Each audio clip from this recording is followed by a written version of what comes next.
जी हाँ, आइए आइए आइए, माता जी, बहन जी, प्यारे भाई साहब, आ गया आ गया आ गया। जी हाँ, आपके गांव गली मोहल्ला में और आपके ठीक दरवाजे के बिल्कुल सामने आ चुका है। जी हाँ, रफीक आलम का पिंजाई वाला प्रचार गाड़ी आ गया है, यानी पुराने फटे चिटे कपड़े को धुनकर नया रुई बनाने वाला प्रचार गाड़ी आ गया है। जी हाँ, तो ज्यादा सोचा विचारी ना करते हुए जल्द से जल्द हमारे प्रचार गाड़ी के पास आइए और साथ में फटे पुराने कपड़े लेकर आइए और हम उसे नया रुई के रूप में परिवर्तित करते हैं और आप सभी के लिए बनाते हैं रजाई, गद्दा, तकिया। ओ भैया, ओ भाभी, ओ बहन जी, आप जल्द से जल्द हमारी प्रचार गाड़ी के पास आइए और अपने फटे पुराने कपड़े जो किसी काम का नहीं है उसे आप तुरंत हमारे पास लाइए और हम उसे नया रुई के रूप में परिवर्तित करते हैं और आप सभी के लिए बनाते हैं बिल्कुल शानदार नया गद्दा, तकिया और रजाई। जी हाँ, जो सफर की शुरुआत करते हैं वे मंजिल भी पा लेते हैं। बस चलने का हौसला रखना जरूरी है, क्योंकि अच्छे इंसान का तो रास्ते भी इंतजार करते हैं। जी हाँ, ओ चाची, ओ चाचा, ओ भैया, देखिए आपके गांव गली मोहल्ला में आ गया है मोहम्मद सत्तार भाई का फटे पुराने कपड़े धुलने वाला पिंजाई मशीन। जी हाँ, आपने बिल्कुल सही सुना है माता जी, बहन जी, भाई साहब, आपने बिल्कुल सही सुना है। आपके दरवाजे के बिल्कुल सामने ही आ गया है फटे पुराने कपड़े धुलने वाला मशीन। जी हाँ, तो आइए घरों से बाहर निकलिए और फटे पुराने कपड़े जो किसी काम का नहीं है आप उसे फेंकिए और जलाइए मत, आप तुरंत उसे हमारे पास लाइए। हम अपने कुशल कारीगरों द्वारा पिंजाई मशीन के माध्यम से उसे धुनकर आप सभी के लिए बनाते हैं बिल्कुल शानदार नया गद्दा, तकिया और रजाई। जी हाँ, यदि आपके पास फटे पुराने कपड़े नहीं हैं और आप गद्दा, तकिया, रजाई बनवाना चाहते हैं तो वो भी हमारे पास सुविधा उपलब्ध है। जी हाँ, बिल्कुल कम से कम दामों में आपके लिए हम बनाएंगे नया रुई से रजाई, गद्दा, तकिया और तोशक। जी हाँ, मार्केट से बिल्कुल कम, बिल्कुल किफायती दामों में अब आपके ही अपने गाँवों में। जी हाँ, मोहम्मद सत्तार भाई का फटे पुराने कपड़े धुलकर नया गद्दा, तकिया, रजाई, तोशक बनाने वाला पिंजाई मशीन आ गया है। आइए फटे पुराने कपड़े लाइए हमारे पास और हम उसे नया रुई के रूप में परिवर्तित करते हैं और आप सभी के लिए बनाते हैं रजाई, गद्दा, तकिया और तोशक। जी हाँ, वो भी मात्र किफायती दामों में। जी हाँ, विशेष जानकारी के लिए आप आज ही फोन करें। Mobile number 88 99 79 32 90। मोबाइल नंबर पुनः ध्यान दे, 88 99 79 32 90। प्रोप्राइटर मोहम्मद सत्तार भाई। जी हाँ मित्रों, अपना ऑडियो प्रचार केसेट विशेष छूट में बनवाने के लिए हमें आज ही संपर्क या फोन करें। हमारे राधिका रिकॉर्डिंग स्टूडियो का मोबाइल नंबर है 9507372381। जी हाँ, जिंदगी में कभी उदास मत होना, कभी किसी बात पर निराश मत होना। ये जिंदगी एक संघर्ष है साहब, चलती ही रहेगी। कभी अपने जीने का अंदाज मत खोना।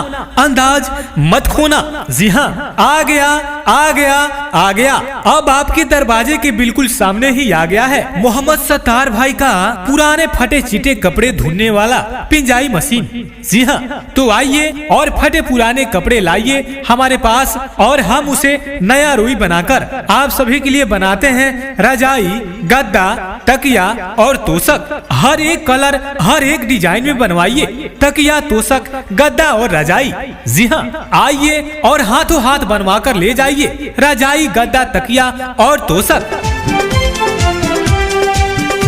जी हाँ, जिंदगी की राहें कभी आसान नहीं होती, जिंदगी की राहें कभी आसान नहीं होती। मुश्किलें और भी खास होती है। जो हिम्मत से हर मुश्किल को पार करते हैं उसके लिए हर जीत महान होती है, महान होती है। जी हाँ, ओ चाची, ओ चाचा, ओ भैया, देखिए आपके गांव गली मोहल्ला में आ गया है मोहम्मद सत्तार भाई का फटे पुराने कपड़े धुलने वाला पिंजाई मशीन। जी हाँ, आपने बिल्कुल सही सुना है माता जी, बहन जी, भाई साहब, आपने बिल्कुल सही सुना है। आपके दरवाजे के बिल्कुल सामने ही आ गया है फटे पुराने कपड़े धुलने वाला मशीन। जी हाँ, तो आइए घरों से बाहर निकलिए और फटे पुराने कपड़े जो किसी काम का नहीं है आप उसे फेंकिए और जलाइए मत। आप तुरंत उसे हमारे पास लाइए। हम अपने कुशल कारीगरों द्वारा पिंजाई मशीन के माध्यम से उसे धुनकर आप सभी के लिए बनाते हैं बिल्कुल शानदार नया गद्दा, तकिया और रजाई।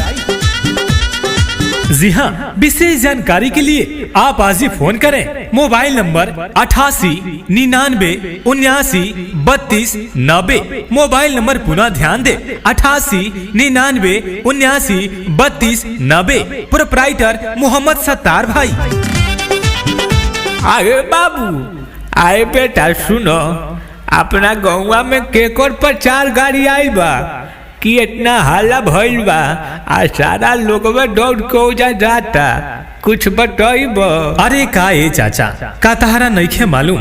अपना गांव गली मोहल्ला में जानता रह मोहम्मद सत्तार भाई के पुरान कपड़ा धुन के नया रजाई बनावे वाला मशीन आइल बाटे। ओ पिंजाई मशीन से जितना भी फाटल पुरान जौन जे कपड़ा बाटे, हमनी के घर में जौन फाटल पुरान कपड़ा रखल बा उ कौनो काम के नइखे। ओह कपड़ा के मोहम्मद सत्तार भाई नया रुई के रूप में परिवर्तित करता रहे और हमनी खाती बिल्कुल शानदार जानदार रजाई, गदा, तकिया, तोशक बनावता रे। ahoy बाबू, अरे रुको तनी हमरो घरवा जाके कह दे तो, आ जौन पुरान कपड़ा रखल बा ओके बाबू हमार रजाई, गदा, तकिया तनी बन जाई तो पूरा ठंडी ले तनी बड़ी राहत रही थे बाबू। अच्छा ठीक बा ए चाचा, हम जाता नहीं अबे अतहारा घरे कह देता नहीं, ठीक बा। जी हाँ मित्रों, अपना ऑडियो प्रचार केसेट विशेष छूट में बनवाने के लिए हमें आज ही संपर्क या फोन करें। हमारे राधिका रिकॉर्डिंग स्टूडियो का मोबाइल नंबर है 9507372381। जी हाँ, आइए आइए आइए माता जी, बहन जी, प्यारे भाई साहब, आ गया आ गया आ गया। जी हाँ, आपके गांव गली मोहल्ला में और आपके ठीक दरवाजे के बिल्कुल सामने आ चुका है। जी हाँ, रफीक आलम का पिंजाई वाला प्रचार गाड़ी आ गया है, यानी पुराने फटे चिटे कपड़े को धुनकर नया रुई बनाने वाला प्रचार गाड़ी आ गया है। जी हाँ, तो ज्यादा सोचा विचारी ना करते हुए जल्द से जल्द हमारे प्रचार गाड़ी के पास आइए और साथ में फटे पुराने कपड़े लेकर आइए और हम उसे नया रुई के रूप में परिवर्तित करते हैं और आप सभी के लिए बनाते हैं रजाई, गद्दा, तकिया। ओ भैया, ओ भाभी, ओ बहन जी, आप जल्द से जल्द हमारे प्रचार गाड़ी के पास आइए और अपने फटे पुराने कपड़े जो किसी काम का नहीं है उसे आप तुरंत हमारे पास लाइए और हम उसे नया रुई के रूप में परिवर्तित करते हैं और आप सभी के लिए बनाते हैं बिल्कुल शानदार नया गद्दा, तकिया और रजाई। जी हाँ, जो सफर की शुरुआत करते हैं वे मंजिल भी पा लेते हैं। बस चलने का हौसला रखना जरूरी है, क्योंकि अच्छे इंसान का तो रास्ते भी इंतजार करते हैं। जी हाँ, ओ चाची, ओ चाचा, ओ भैया, देखिए आपके गांव गली मोहल्ला में आ गया है मोहम्मद सत्तार भाई का फटे पुराने कपड़े धुलने वाला पिंजाई मशीन। जी हाँ, आपने बिल्कुल सही सुना है माता जी, बहन जी, भाई साहब, आपने बिल्कुल सही सुना है। आपके दरवाजे के बिल्कुल सामने ही आ गया है फटे पुराने कपड़े धुलने वाला मशीन। जी हाँ, तो आइए घरों से बाहर निकलिए और फटे पुराने कपड़े जो किसी काम का नहीं है आप उसे फेंकिए और जलाइए मत। आप तुरंत उसे हमारे पास लाइए। हम अपने कुशल कारीगरों द्वारा पिंजाई मशीन के माध्यम से उसे धुनकर आप सभी के लिए बनाते हैं बिल्कुल शानदार नया गद्दा, तकिया और रजाई। जी हाँ, यदि आपके पास फटे पुराने कपड़े नहीं है और आप गद्दा तकिया रजाई बनवाना चाहते हैं तो वो भी हमारे पास सुविधा उपलब्ध है। जी हाँ, बिल्कुल कम से कम दामों में आपके लिए हम बनाएंगे नया रुई से रजाई गद्दा तकिया और तोशक। जी हाँ, मार्केट से बिल्कुल कम, बिल्कुल किफायती दामों में अब आपके ही अपने गाँवों में। जी हाँ, मोहम्मद सत्तार भाई का फटे पुराने कपड़े धुलकर नया गद्दा तकिया रजाई तोशक बनाने वाला पिंजाई मशीन आ गया है। आइए फटे पुराने कपड़े लाइए हमारे पास और हम उसे नया रुई के रूप में परिवर्तित करते हैं और आप सभी के लिए बनाते हैं रजाई गद्दा तकिया और तोशक। जी हाँ, वो भी मात्र किफायती दामों में। जी हाँ, विशेष जानकारी के लिए आप आज ही फोन करें। Mobile number 88 99 79 32 90। मोबाइल नंबर पुनः ध्यान दे 88 99 79 32 90। प्रोप्राइटर मोहम्मद सत्तार भाई। जी हाँ मित्रों, अपना ऑडियो प्रचार केसेट विशेष छूट में बनवाने के लिए हमें आज ही संपर्क या फोन करें। हमारे राधिका रिकॉर्डिंग स्टूडियो का मोबाइल नंबर है 9507372381। जी हाँ, जिंदगी में कभी उदास मत होना, कभी किसी बात पर निराश मत होना। ये जिंदगी एक संघर्ष है साहब, चलती ही रहेगी। कभी अपने जीने का अंदाज मत खोना, अंदाज मत खोना। जी हाँ, आ गया आ गया आ गया, अब आपके दरवाजे के बिल्कुल सामने ही आ गया है मोहम्मद सत्तार भाई का पुराने फटे चिटे कपड़े धुलने वाला पिंजाई मशीन। जी हाँ, तो आइए और फटे पुराने कपड़े लाइए हमारे पास और हम उसे नया रुई बनाकर आप सभी के लिए बनाते हैं रजाई गद्दा तकिया और तोशक। हर एक कलर हर एक डिजाइन में बनवाइए तकिया तोशक गद्दा और रजाई। जी हाँ, आइए और हाथों हाथ बनवा कर ले जाइए रजाई गद्दा तकिया और तोशक।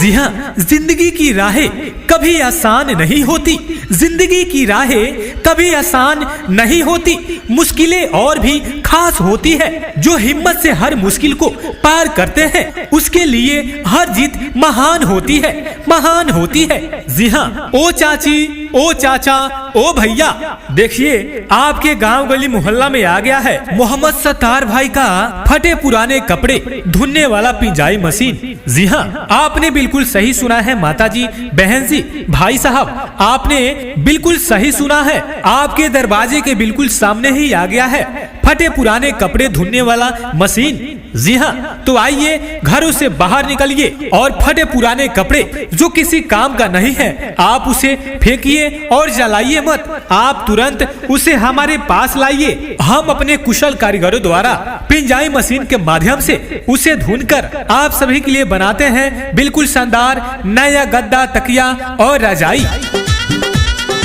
जी हाँ, विशेष जानकारी के लिए आप आज ही फोन करें। Mobile number 88 99 79 32 90। मोबाइल नंबर पुनः ध्यान दे 88 99 79 32 90। प्रोप्राइटर मोहम्मद सत्तार भाई। अरे बाबू, आए बेटा सुनो, अपना गौवा में केकर प्रचार गाड़ी आई बा कि इतना हल्ला भइल बा, आ सारा लोगवा दौड़ के ओजा जाता, कुछ बताइब। अरे का ये चाचा, का तहरा नइखे मालूम अपना गांव गली मोहल्ला में जानता रह मोहम्मद सत्तार भाई के पुरान कपड़ा धुन के नया रजाई बनावे वाला मशीन आइल बाटे। ओ पिंजाई मशीन से जितना भी फाटल पुरान जौन जे कपड़ा बाटे, हमनी के घर में जौन फाटल पुरान कपड़ा रखल बा उ कौनो काम के नइखे। ओह कपड़ा के मोहम्मद सत्तार भाई नया रुई के रूप में परिवर्तित करता रहे और हमनी खाती बिल्कुल शानदार जानदार रजाई गद्दा तकिया तोशक बनावता रे। ahoy बाबू, अरे रुको तनी हमरो घरवा जाके कह दे तो, आ जौन पुरान कपड़ा रखल बा ओके बाबू हमार रजाई गद्दा तकिया तनी बन जाई तो पूरा ठंडी ले तनी बड़ी राहत रही थे बाबू। अच्छा ठीक बा ए चाचा, हम जाता नहीं अबे अतहारा घरे कह देता नहीं, ठीक बा। जी हाँ मित्रों, अपना ऑडियो प्रचार केसेट विशेष छूट में बनवाने के लिए हमें आज ही संपर्क या फोन करें। हमारे राधिका रिकॉर्डिंग स्टूडियो का मोबाइल नंबर है 9507372381। जी हाँ, आइए आइए आइए माता जी, बहन जी, प्यारे भाई साहब, आ गया आ गया आ गया। जी हाँ, आपके गांव गली मोहल्ला में और आपके ठीक दरवाजे के बिल्कुल सामने आ चुका है। जी हाँ, रफीक आलम का पिंजाई वाला प्रचार गाड़ी आ गया है, यानी पुराने फटे चिटे कपड़े को धुनकर नया रुई बनाने वाला प्रचार गाड़ी आ गया है। जी हाँ, तो ज्यादा सोचा विचारी ना करते हुए जल्द से जल्द हमारे प्रचार गाड़ी के पास आइए और साथ में फटे पुराने कपड़े लेकर आइए और हम उसे नया रुई के रूप में परिवर्तित करते हैं और आप सभी के लिए बनाते हैं रजाई, गद्दा, तकिया। ओ भैया, ओ भाभी, ओ बहन जी, आप जल्द से जल्द हमारे प्रचार गाड़ी के पास आइए और अपने फटे पुराने कपड़े जो किसी काम का नहीं है उसे आप तुरंत हमारे पास लाइए और हम उसे नया रुई के रूप में परिवर्तित करते हैं और आप सभी के लिए बनाते हैं बिल्कुल शानदार नया गद्दा, तकिया और रजाई। जी हाँ, जो सफर की शुरुआत करते हैं वे मंजिल भी पा लेते हैं। बस चलने का हौसला रखना जरूरी है, क्योंकि अच्छे इंसान का तो रास्ते भी इंतजार करते हैं। जी हाँ, ओ चाची, ओ चाचा, ओ भैया, देखिए आपके गांव गली मोहल्ला में आ गया है मोहम्मद सत्तार भाई का फटे पुराने कपड़े धुलने वाला पिंजाई मशीन। जी हाँ, आपने बिल्कुल सही सुना है माता जी, बहन जी, भाई साहब, आपने बिल्कुल सही सुना है। आपके दरवाजे के बिल्कुल सामने ही आ गया है फटे पुराने कपड़े धुलने वाला मशीन। जी हाँ, तो आइए घरों से बाहर निकलिए और फटे पुराने कपड़े जो किसी काम का नहीं है आप उसे फेंकिए और जलाइए मत। आप तुरंत उसे हमारे पास लाइए। हम अपने कुशल कारीगरों द्वारा पिंजाई मशीन के माध्यम से उसे धुनकर आप सभी के लिए बनाते हैं बिल्कुल शानदार नया गद्दा, तकिया और रजाई। जी हाँ, यदि आपके पास फटे पुराने कपड़े नहीं हैं और आप गद्दा, तकिया, रजाई बनवाना चाहते हैं तो वो भी हमारे पास सुविधा उपलब्ध है। जी हाँ, बिल्कुल कम से कम दामों में आपके लिए हम बनाएंगे नया रुई से रजाई, गद्दा, तकिया और तोशक। जी हाँ, मार्केट से बिल्कुल कम, बिल्कुल किफायती दामों में अब आपके ही अपने गाँवों में। जी हाँ, मोहम्मद सत्तार भाई का फटे पुराने कपड़े धुलकर नया गद्दा, तकिया, रजाई, तोशक बनाने वाला पिंजाई मशीन आ गया है। आइए फटे पुराने कपड़े लाइए हमारे पास और हम उसे नया रुई के रूप में परिवर्तित करते हैं और आप सभी के लिए बनाते हैं रजाई, गद्दा, तकिया और तोशक। जी हाँ, वो भी मात्र किफायती दामों में। जी हाँ, विशेष जानकारी के लिए आप आज ही फोन करें। Mobile number 88 99 79 32 90। मोबाइल नंबर पुनः ध्यान दे 88 99 79 32 90। प्रोप्राइटर मोहम्मद सत्तार भाई। जी हाँ मित्रों, अपना ऑडियो प्रचार कैसेट विशेष छूट में बनवाने के लिए हमें आज ही संपर्क या फोन करें। हमारे राधिका रिकॉर्डिंग स्टूडियो का मोबाइल नंबर है 9507372381। जी हाँ, जिंदगी में कभी उदास मत होना, कभी किसी बात पर निराश मत होना। ये जिंदगी एक संघर्ष है साहब, चलती ही रहेगी। कभी अपने जीने का अंदाज मत खोना। जी हाँ, आ गया।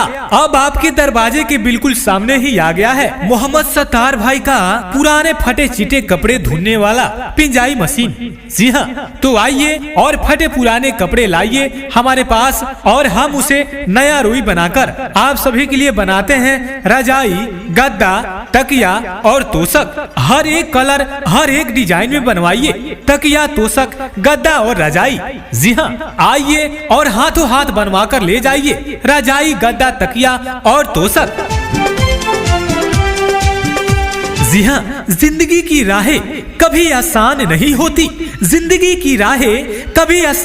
नहीं होती। मुश्किलें और भी खास होती है। जो हिम्मत से हर मुश्किल को पार करते हैं उसके लिए हर जीत महान होती है। जी हाँ, ओ चाची, ओ चाचा, ओ भैया, देखिए आपके गांव गली मोहल्ला में आ गया है मोहम्मद सत्तार भाई का फटे पुराने कपड़े धुलने वाला पिंजाई मशीन। जी हाँ, आपने बिल्कुल सही सुना है माता जी, बहन जी, भाई साहब, आपने बिल्कुल सही सुना है, आपके दरवाजे के बिल्कुल सामने ही आ गया है फटे पुराने कपड़े धुलने वाला मशीन। जी हाँ, तो आइए घरों से बाहर निकलिए और फटे पुराने कपड़े जो किसी काम का नहीं है आप उसे फेंकिए और जलाइए मत। आप तुरंत उसे हमारे पास लाइए। हम अपने कुशल कारीगरों द्वारा पिंजाई मशीन के माध्यम से उसे धुनकर आप सभी के लिए बनाते हैं बिल्कुल शानदार नया गद्दा, तकिया और रजाई। जी हाँ, विशेष जानकारी के लिए आप आज ही फोन करें। Mobile number 88 99 79 32 90। मोबाइल नंबर पुनः ध्यान दे 88 99 79 32 90। प्रोप्राइटर मोहम्मद सत्तार भाई। अरे बाबू, आए बेटा सुनो, अपना गौवा में केकर प्रचार गाड़ी आई बा कि इतना हल्ला भइल बा, आ सारा लोग दौड़ के जा जाता, कुछ बताइब। अरे का ए चाचा, का तहरा नइखे मालूम अपना गांव गली मोहल्ला में जानता रह मोहम्मद सत्तार भाई के पुरान कपड़ा धुन के नया रजाई बनावे वाला मशीन आइल बाटे। ओ पिंजाई मशीन से जितना भी फाटल पुरान जोन जे कपड़ा बाटे, हमनी के घर में जोन फाटल पुरान कपड़ा रखल बा उ कौनो काम के नइखे। ओह कपड़ा के मोहम्मद सत्तार भाई नया रुई के रूप में परिवर्तित करता रहे और हमनी खाती बिल्कुल शानदार जानदार रजाई, गदा, तकिया, तोशक बनावता रे। ahoy बाबू, अरे रुको तनी हमरो घरवा जाके कह दे तो, आ जोन पुरान कपड़ा रखल बा ओके बाबू हमार रजाई, गदा, तकिया तनी बन जाई तो पूरा ठंडी ले तनी बड़ी राहत रही थे बाबू। अच्छा ठीक बा ए चाचा, हम जाता नहीं अबे अतहारा घरे कह देता नहीं, ठीक बा। जी हाँ मित्रों, अपना ऑडियो प्रचार के सेट विशेष छूट में बनवाने के लिए हमें आज ही संपर्क या फोन करें। हमारे राधिका रिकॉर्डिंग स्टूडियो का मोबाइल नंबर है 9507372381। जी हाँ, आइए आइए आइए, माताजी, बहन जी, प्यारे भाई साहब, आ गया आ गया आ गया। जी हाँ, आपके गांव गली मोहल्ला में और आपके ठीक दरवाजे के बिल्कुल सामने आ चुका है। जी हाँ, रफीक आलम का पिंजाई वाला प्रचार गाड़ी आ गया है, यानी पुराने फटे चिटे कपड़े को धुनकर नया रुई बनाने वाला प्रचार गाड़ी आ गया है। जी हाँ, तो ज्यादा सोचा विचारी ना करते हुए जल्द से जल्द हमारे प्रचार गाड़ी के पास आइए और साथ में फटे पुराने कपड़े लेकर आइए और हम उसे नया रुई के रूप में परिवर्तित करते हैं और आप सभी के लिए बनाते हैं रजाई, गद्दा, तकिया। ओ भैया, ओ भाभी, ओ बहन जी, आप जल्द से जल्द हमारे प्रचार गाड़ी के पास आइए और अपने फटे पुराने कपड़े जो किसी काम का नहीं है उसे आप तुरंत हमारे पास लाइए और हम उसे नया रुई के रूप में परिवर्तित करते हैं और आप सभी के लिए बनाते हैं बिल्कुल शानदार नया गद्दा, तकिया और रजाई। जी हाँ, जो सफर की शुरुआत करते हैं वे मंजिल भी पा लेते हैं। बस चलने का हौसला रखना जरूरी है, क्योंकि अच्छे इंसान का तो रास्ते भी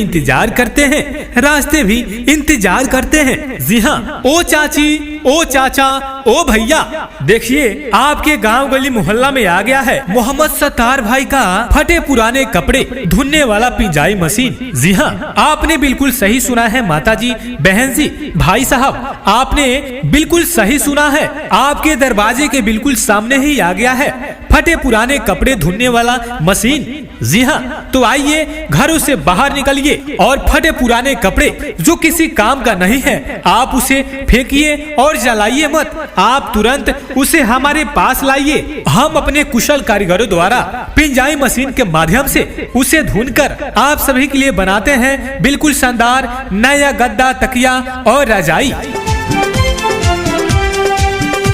जी हाँ, यदि आपके पास फटे पुराने कपड़े नहीं हैं और आप गद्दा, तकिया, रजाई बनवाना चाहते हैं तो वो भी हमारे पास सुविधा उपलब्ध है। जी हाँ, बिल्कुल कम से कम दामों में आपके लिए हम बनाएंगे नया रुई से रजाई, गद्दा, तकिया और तोशक। जी हाँ, मार्केट से बिल्कुल कम, बिल्कुल किफायती दामों में अब आपके ही अपने गाँवों में। जी हाँ, मोहम्मद सत्तार भाई का फटे पुराने कपड़े धुलकर नया गद्दा, तकिया, रजाई, तोशक बनाने वाला पिंजाई मशीन आ गया है। आइए फटे पुराने कपड़े कपड़े लाइए हमारे पास और हम उसे नया रुई के रूप में परिवर्तित करते हैं और आप सभी के लिए बनाते हैं रजाई, गद्दा, तकिया और तोशक। जी हाँ, वो भी मात्र किफायती दामों में। जी हाँ, विशेष जानकारी के लिए आप आज ही फोन करें। Mobile number 8899793290। मोबाइल नंबर पुनः ध्यान दें, 8899793290। प्रोप्राइटर मोहम्मद सत्तार भाई। जी हाँ मित्रों, अपना ऑडियो प्रचार केसट विशेष छूट में बनवाने के लिए हमें आज ही संपर्क या फोन करें। हमारे राधिका रिकॉर्डिंग स्टूडियो का मोबाइल नंबर है 9507372381। जी हाँ, जिंदगी में कभी उदास मत होना, कभी किसी बात पर निराश मत होना। ये जिंदगी एक संघर्ष है साहब, चलती ही रहेगी। कभी अपने जीने का अंदाज मत खोना, अंदाज मत खोना। जी हाँ, आ गया आ गया आ गया, अब आपके दरवाजे के बिल्कुल सामने ही आ गया है मोहम्मद सत्तार भाई का पुराने फटे चिटे कपड़े धुलने वाला पिंजाई मशीन। जी हाँ, तो आइए और फटे पुराने कपड़े लाइए हमारे पास और हम उसे नया रुई बनाकर आप सभी के लिए बनाते हैं रजाई, गद्दा, तकिया और तोशक। हर एक कलर, हर एक डिजाइन में बनवाइए तकिया, तोशक, गद्दा और रजाई। जी हाँ, आइए और हाथों हाथ बनवा कर ले जाइए रजाई, गद्दा, तकिया और तोशक। जी हाँ, जिंदगी की राहें कभी आसान नहीं होती, जिंदगी की राहें कभी आसान नहीं होती। मुश्किलें और भी खास होती है। जो हिम्मत से हर मुश्किल को पार करते हैं उसके लिए हर जीत महान होती है, महान होती है। जी हाँ, ओ चाची, ओ चाचा, ओ भैया, देखिए आपके गांव गली मोहल्ला में आ गया है मोहम्मद सत्तार भाई का फटे पुराने कपड़े धुलने वाला पिंजाई मशीन। जी हाँ, आपने बिल्कुल सही सुना है माताजी, बहन जी, भाई साहब, आपने बिल्कुल सही सुना है। आपके दरवाजे के बिल्कुल सामने ही आ गया है फटे पुराने कपड़े धुलने वाला मशीन। जी हाँ, तो आइए घरों से बाहर निकलिए और फटे पुराने कपड़े जो किसी काम का नहीं है आप उसे फेंकिए और जलाइए मत। आप तुरंत उसे हमारे पास लाइए। हम अपने कुशल कारीगरों द्वारा पिंजाई मशीन के माध्यम से उसे धुनकर आप सभी के लिए बनाते हैं बिल्कुल शानदार नया गद्दा, तकिया और रजाई। जी हाँ, विशेष जानकारी के लिए आप आज ही फोन करें। Mobile number 8899793290। मोबाइल नंबर पुनः ध्यान दें, 8899793290। प्रोप्राइटर मोहम्मद सत्तार भाई। अरे बाबू, आए बेटा सुनो, अपना गौवा में केकर प्रचार गाड़ी आई बा कि इतना हल्ला भइल बा, आ सारा लोग दौड़ के उजा जाता, कुछ बताइब। अरे का ए चाचा, का तहरा नइखे मालूम अपना गांव गली मोहल्ला में जानतारा मोहम्मद सत्तार भाई के पुरान कपड़ा धुन के नया रजाई बनावे वाला मशीन आइल बाटे। ओ पिंजाई मशीन से जितना भी फाटल पुरान जोन जे कपड़ा बाटे, हमनी के घर में जोन फाटल पुरान कपड़ा रखल बा उ कौनो काम के नइखे। ओह कपड़ा के मोहम्मद सत्तार भाई नया रुई के रूप में परिवर्तित करता रहे और हमनी खाती बिल्कुल शानदार जानदार रजाई, गद्दा, तकिया, तोशक बनावता रे। ahoy बाबू, अरे रुको तनी हमरो घरवा जाके कह दे तो, आ जोन पुरान कपड़ा रखल बा ओके बाबू हमार रजाई, गद्दा, तकिया तनी बन जाई तो पूरा ठंडी ले तनी बड़ी राहत रही थे बाबू। अच्छा ठीक बा ए चाचा, हम जाता नहीं अबे अतहारा घरे कह देता नहीं, ठीक बा। जी हाँ मित्रों, अपना ऑडियो प्रचार केसट विशेष छूट में बनवाने के लिए हमें आज ही संपर्क या फोन करें। हमारे राधिका रिकॉर्डिंग स्टूडियो का मोबाइल नंबर है 9507372381।